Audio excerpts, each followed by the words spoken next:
Students, हम class 12th mock test series कर रहे हैं फॉर योर सब्जेक्ट मैथमेटिक्स। आप लोगों के बोर्ड के एग्जाम्स नज़दीक है। मैंने 2 मॉक टेस्ट अपने यूट्यूब चैनल पे अपलोड कर लिया है। अगर आपने नहीं देखा है तो आप उसको देखिए और उसको प्रैक्टिस करिए, ठीक है। तो आज हम अपना मॉक टेस्ट 3 स्टार्ट करते हैं।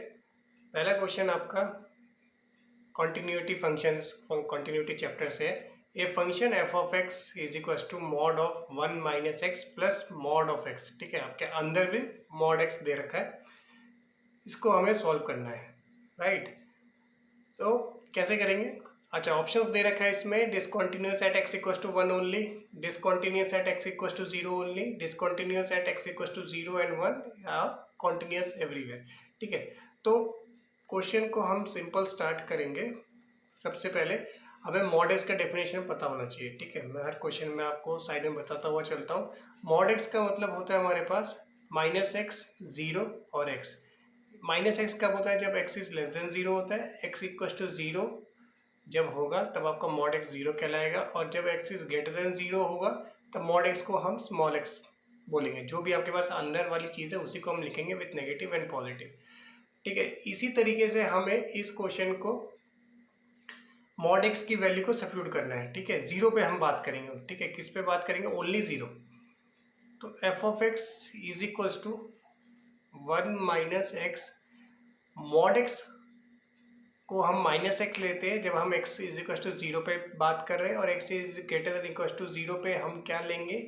आवर एक्स लेंगे, ठीक है। और ये हो गया मॉड के अंदर। सिमिलरली इसको हम लिखेंगे मॉड के अंदर 1 माइनस एक्स प्लस एक्स, ठीक है ना। ओके, नेक्स्ट ये हमने फंक्शन को डिकोड कर लिया और इसको सिंप्लीफाइड फॉर्म में और लिखेंगे तो क्या लिखेंगे? 1 minus two X mod of 1 minus two X where X is less than zero, और इसको हम लिखेंगे एक्स एक्स कैंसिल हो गया, मॉड ऑफ 1, तो मॉड ऑफ 1 तो 1 ही हो गया, X is greater than equal to zero. तो आप यहाँ पे एक चीज़ नोटिस करो कि आपका ये जो मॉडुलस फंक्शन है, अगर हमारा ये जीरो है, जीरो से लेस देन में मॉड फंक्शन आ रहा है, तो mod function is continuous everywhere. इसको हम क्या लिख सकते हैं? It is continuous everywhere, it is continuous everywhere, ठीक है। Modulus function is always continuous रहता है, और X is greater than equal to zero है आपके पास। दैट मीन्स यहाँ से यहाँ की जो सारी बातें हैं, आप अगर राइट साइड की सारी बातें करेंगे, इस साइड की सारी बातें, तो यहाँ पे कांस्टेंट फंक्शन है।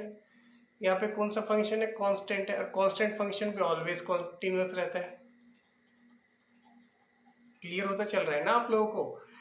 कांस्टेंट फंक्शन होता है राइट साइड में आपका, यहाँ पे 1 आ रहा है जो कि कांस्टेंट फंक्शन है। कांस्टेंट इज ऑलवेज कॉन्टिन्यूस, तो जीरो के दिस साइड भी कॉन्टिन्यूस, दिस साइड भी कॉन्टिन्यूस। क्लियर हो रहा है? तो इसका क्या मतलब हो गया आपके पास कि overall this is a continuous function, ठीक है। ओवरऑल कॉन्टिन्यूस है, so it is continuous everywhere. So आपका ऑप्शन डी इज करेक्ट। सबसे जरूरी बात है, आपको मॉड एक्स का डेफिनेशन पता होना चाहिए। वही हमने इस क्वेश्चन में अप्लाई किया है। थोड़ा कंफ्यूजिंग था, जैसे ही हमने मॉड एक्स को डाला तो हमें थोड़ा पिक्चर क्लियर होने लग गया, ठीक है। नेक्स्ट चलते हैं। ये आपका मैट्रिक्स का सवाल है, मैट्रिक्स एंड डिटरमिनेंट का सवाल है। मैट्रिक्स ए दे रखा है, A B C D, 2x2 matrix है। स्क्वायर मैट्रिक्स है। स्क्वायर मैट्रिक्स कौन से होते हैं? जिनके रोज एंड कॉलम सेम होते हैं। अब यहाँ पे adjoint A is equal to A दे रखा है, ये गिवन कंडीशन, हम इसको तोड़ लेते हैं। गिवन क्या है आपके पास? Adjoint of A, capital A is equal to A, तो then we have to find the all the entries का सम। अब एडजॉइंट ऑफ ए का क्या मतलब होता है? आपको कोफैक्टर माइनस निकालने होते हैं सबसे पहले, फिर माइनस से कोफैक्टर्स निकालने, ठीक है। फिर कोफैक्टर्स का जो मैट्रिक्स आएगा, जो मैट्रिक्स ऑफ कोफैक्टर्स आप बनाओगे, ये आप कोफैक्टर का जो मैट्रिक्स होगा उसको अगर ट्रांसपोज करोगे तो आपके पास एडजॉइंट ऑफ ए आएगा, ठीक है। जो कोफैक्टर का मैट्रिक्स रेडी हुआ उसका अगर आप ट्रांसपोज करते हैं तो आपके पास एडजॉइंट ऑफ ए आता है, ठीक है। तो यही हम अप्लाई करेंगे यहाँ पे। ओके, समझते हुए चल रहे हो आप लोग? Adjoint of A is equal to cofactor का ट्रांसपोज। तो लेट अस फाइंड पहले कोफैक्टर्स, ठीक है। तो कोफैक्टर्स के लिए आपको क्या करना है? Cofactor C11, C12, C21 and C22। C11 क्या आएगा आपके पास? D आएगा, ठीक है। C12 प्लेस पे -1⁻³ आएगा, और इसका मतलब हो गया आपके पास C12 that will be C only, small c with negative sign. Similarly ये भी 3 कहाँ से है, 1+2 का पावर है, 2+1 का भी पावर ऑड आएगा तो ये माइनस साइन रखेगा। C21 मतलब आपको C second row first column छुपाना है, और ये B एंट्री आएगा, और ये आपके पास इवन पावर आएगा तो -1 का इवन पावर आपको न्यूट्रल कर देगा, पॉजिटिव का ही आंसर आएगा। नेक्स्ट यहाँ पे हमारे पास क्या हुआ, C22 मतलब हमारे पास A आ गया। तो ये कोफैक्टर मैट्रिक्स रेडी हो गया, हमारा कोफैक्टर मैट्रिक्स रेडी हो गया। तो हम अगर एडजॉइंट ऑफ ए लिखेंगे तो एडजॉइंट ऑफ ए क्या होने वाला है, D -C -B and A, और इसका ट्रांसपोज अभी रेडी नहीं हुआ, ठीक है, अब आपका रेडी हो जाएगा D -C -B और A। और ये according to the given question आपका एडजॉइंट ऑफ ए किसके बराबर दे रखा है, adjoint of A is equal to A ही दे रखा है ओनली, ठीक है। तो हम यहाँ पे ए मैट्रिक्स भी लिख लेते हैं। What is your A matrix given, A matrix हमारे पास है ABCD।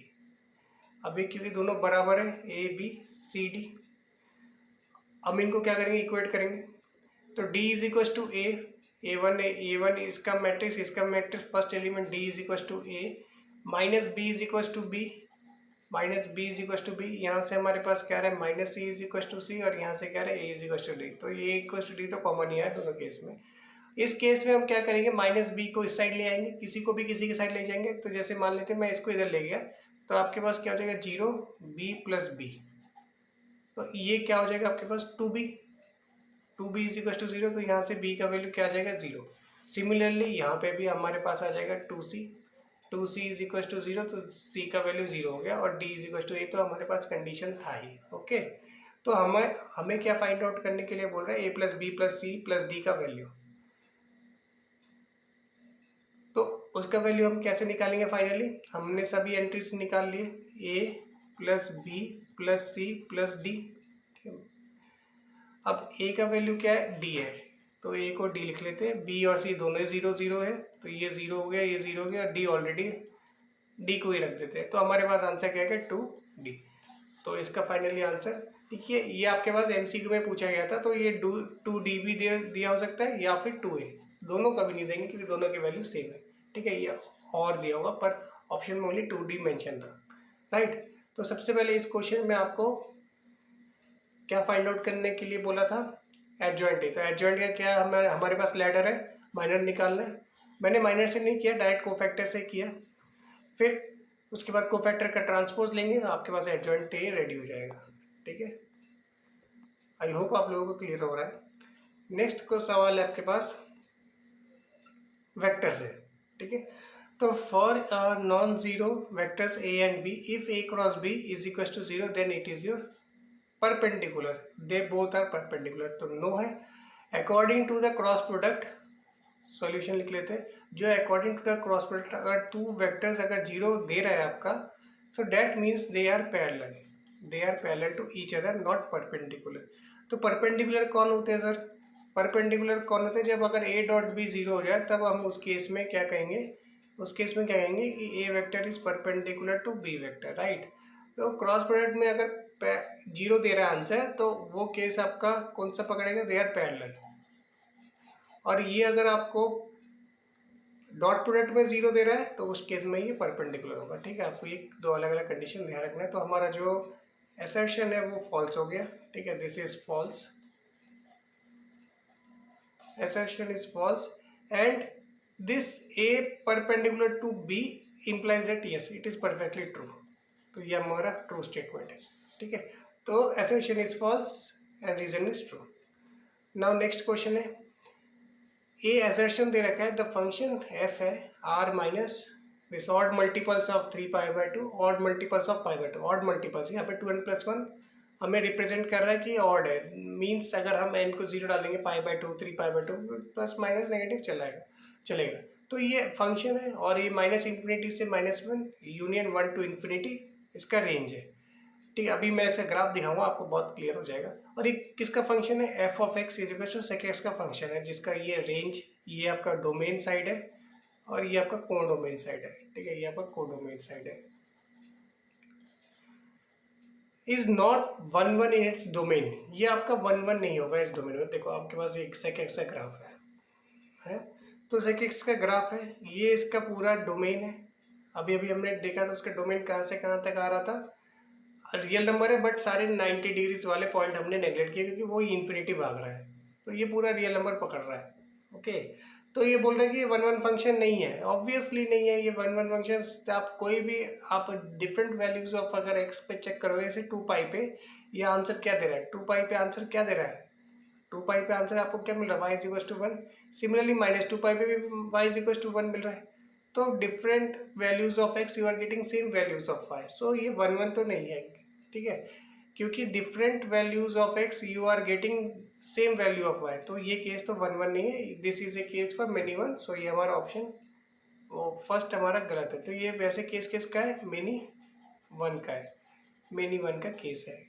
तो that means this is your false statement, this is your false, ठीक है। इट इज़ नॉट, अच्छा it is not one one बोला है ना, तो ये करेक्ट है, it is not one one, so that means it is your correct statement, ठीक है। ये हमारा फॉल्स नहीं है, ये हमारा ट्रू है, this is your true, absolutely true. Not one one बोल रहा है ना, नॉट वन वन, ये भी पढ़ना में बहुत जरूरी है। नेक्स्ट क्या बोल रहा है, the line y is equal to 2 meets the graph of the function at more than one point. तो दैट मीन्स आपके पास y इज इक्वल टू 2, जैसे आपके पास 0,1 इधर है तो y इज इक्वल टू 2 यहाँ पे कहीं से क्रॉस कर रहा होगा, तो जितने भी इधर बनेंगे, ठीक है, आपका जो ग्राफ बनेगा, तो इसमें क्या बोल रहा है कि y is equal to 2 meet the graph of the function at more than one point, ठीक है। सारे ग्राफ ये इन्फिनिटी में जा रहे हैं तो ये काफ़ी ऊपर तक जाते हैं, ठीक है, ये खाली यहाँ तक सीमित नहीं है, ये इन्फिनिटी तक जा रहा है। तो जितने भी अब y की पॉजिटिव वैल्यूज आएंगे, y इज इक्वल टू 2 का लाइन कहाँ से यहाँ से क्रॉस होगा, तो जब ये यहाँ से क्रॉस होगा तो ये मल्टीपल पॉइंट्स पे, ये मल्टीपल पॉइंट्स को टच करता हुआ, इंटरसेक्ट करता हुआ जाएगा ग्राफ को, मल्टीपल पॉइंट्स पे इस ग्राफ को इंटरसेक्ट करता हुआ ये निकलेगा। तो the line y is equal to 2 meets the graph at more than one, this is also true statement, ठीक है, बट ये इसका वो नहीं है, ठीक है, it is not a correct explanation for that statement. तो is not one one in its domain, yes that is also true and your reason is also true, clear। Next, let A and B be two non-zero vector, then you have to prove that this inequality magnitude of A cross B is less than equals to magnitude of A into magnitude of B, fine। तो इसको हमें show करना है कि आपका एक magnitude है A cross B is less than equals to magnitude of A into magnitude of B, ठीक है, ये फर्स्ट आपके पास प्रूफ हो गया। फिर state the condition, next further ये पूछना चाह रहा है कि आपके पास ऐसा कौन सा कंडीशन होगा कि ये इनइक्वालिटी ना हो, कि अब इक्वालिटी के साथ बढ़े हम। तो पहले हम इसको स्टार्ट करते हैं। तो देखो सबसे पहले हमें ये याद रखना है, जैसे जब हम क्रॉस प्रोडक्ट का वो लिखते हैं, बारी लिखते हैं, तो हम क्या लिखते हैं, sine of theta is equal to A cross B magnitude के अंदर magnitude of A magnitude of B, ठीक है। तो हम इस साइन थीटा को इंट्रोड्यूस करेंगे और यहाँ इसको हम ला के दिखाएंगे। तो जब हम साइन थीटा को इंट्रोड्यूस करेंगे इधर, ठीक है, तो साइन थीटा का मैक्सिमम वैल्यू और मिनिमम वैल्यू क्या पकड़ता है, ये -1 लेता है और ये 1 लेता है, ठीक है। जब आप इसमें साइन थीटा की वैल्यू जब आप डालोगे इधर, क्या आएगा, -1, ठीक है, हाँ। या फिर आप इसमें ये कर सकते हो कि इसमें मैग्नीट्यूड ले लो, ठीक है, आप इसमें मैग्नीट्यूड भी ले सकते हो। जब हम इसमें मैग्नीट्यूड लेंगे तो यहाँ पे क्या हो जाएगा, 1 हो जाएगा, is less than equal to sine of theta with magnitude, sine of theta with magnitude के अंदर, और ये भी 1। तो ये तो पॉसिबल नहीं है कि 1 के अंदर से ये 1 हो गया, तो हम इसको ऐसे लिख लेते हैं कि जो ये वाला साइन थीटा है, ऑब्वियसली जो मैग्नीट्यूड ये तो 0 से बड़ा ही होगा और ये 1 से छोटा होगा, ठीक है। तो अब हमें पता है कि जो साइन थीटा आएगा उसको हम क्या लिख सकते हैं, ये वैल्यू लिख लेते हैं, साइन थीटा का जो वैल्यू होता है मॉड ऑफ, और ये सारा पॉजिटिव ही है तो इसको हम लिखेंगे A क्रॉस B मैग्नीट्यूड के अंदर by A dot B is less than equal to 1। तो जब हम इसको इस साइड में ले जाएंगे तो आपका magnitude of A cross B is less than equal to magnitude of A magnitude of B आ जाएगा। तो सबसे पहले हमने स्टार्ट किया कि आपको ये मिनिमम और मैक्सिमम वैल्यू पता होना चाहिए, दोनों साइड हमने मॉड केस उठा दिया। अब मॉड केस जैसे ही ले लिया तो हमें दिख रहा है कि जो साइन थीटा है इसको 0 से हम बड़ा भी मान सकते हैं और ये लेस देन 1 हो गया। अब अकॉर्डिंग टू द जो फॉर्मूला है A cross B into A cross B by ये हमने अप्लाई कर लिया, तो ये इनइक्वालिटी वाला पार्ट प्रूफ हो गया। अभी इनइक्वालिटी वाला पार्ट प्रूफ हो गया। अब सेकंड केस क्या कह रहा है कि पर्टिकुलरली ये इक्वल कब हो सकता है, जब आपका साइन थीटा 1 हो गया। ठीक है, मैं एक बात जब आपके पास साइन थीटा 1 होगा तभी ये इक्वल होगा, तभी ये केस इक्वल हो जाएगा, है ना। तो हम यहाँ पे क्या करेंगे कि साइन थीटा को 1 कब हो सकता है, जब थीटा 90 डिग्री होगा। तो आपको जो गिवन कंडीशन दिया हुआ है, जैसे हमारे पास sine theta is equal to क्या होता है, sine theta is equal to mod of A cross B upon में mod of A mod of B. ठीक है, ये हो गया आपके पास। साइन थीटा 90 होने की वजह से यहाँ पे क्या हो जाएगा, हमारे पास 1 हो जाएगा। Sine 90 will be is equal to A cross B by A dot B. ठीक है, तो जब हम इसको इधर आपके पास ये वैल्यू क्या आ जाएगा, साइन थीटा आपके पास 1 होता है, तो इसको आप इधर ले जाओगे तो ए डॉट बी, मतलब मैग्नीट्यूड डॉट तो इधर कोई जरूरत नहीं है क्योंकि ये दोनों न्यूमेरिकल वैल्यू है, is equal to magnitude of A cross B. तो ये आपके पास इक्वलिटी का केस होगा कब, जब हमारे पास थीटा 90 रेडी है, राइट। थीटा 90 हमारे पास जब रेडी है।